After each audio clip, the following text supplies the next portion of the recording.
ওরে আয়ুবেরে আজাব দিলায় সর্বাঙ্গ জুড়িয়া,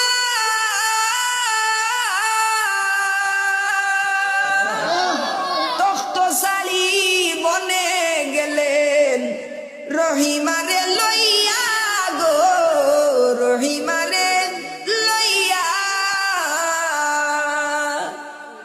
18 বছর পরে ফিরি পূর্ণ তথ্য করলা দান, কে পারে বুঝিতে তোমার শান ও মৌলা সুবহান, কে পারে বুঝিতে তোমার শান।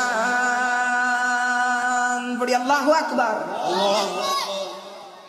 এজন্য রব্বুল আলামিন বলছেন, ইয়া আইয়ুহাল্লাযীনা আমানুত্তাকুল্লাহ, তোমরা আমি আল্লাহকে ভয় করো, ওয়া কুনু মা'আস সাদিকিন,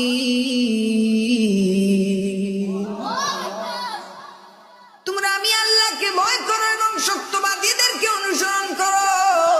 সত্যবাদী কারা? নবী রাসূল আউলিয়া।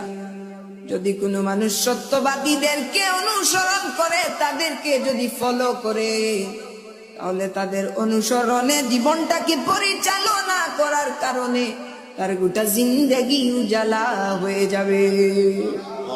নবী বিন আইয়ুব আলাইহিস সালামের জীবন থেকে আমরা 3টা দিক পেয়ে যাই। একটা হলো আল্লাহর উপরে ভরসা, আরেকটা হলো আল্লাহর শুকরিয়া, আর আরেকটা হলো ধৈর্য। মানুষ যদি জীবনে এই 3টা জিনিস মেনে চলতে পারে গো, তাহলে রব্বুল আলামিন ওই বান্দার প্রত্যেকটা জিনিসকে আল্লাহ দামি করে দেবে।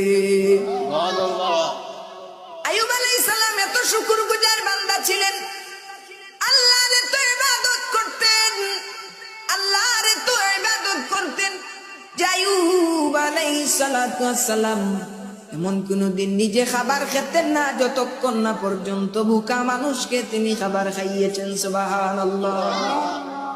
শয়তান একদিন আল্লাহর কাছে গিয়ে বলল, মালিক, আইয়ুব আলাইহিস সালামকে তুমি সম্পদ দিয়েছো, আইয়ুবকে তুমি দৌলত দিয়েছো, এর কারণে আইয়ুব তোমার ইবাদত করতেছে।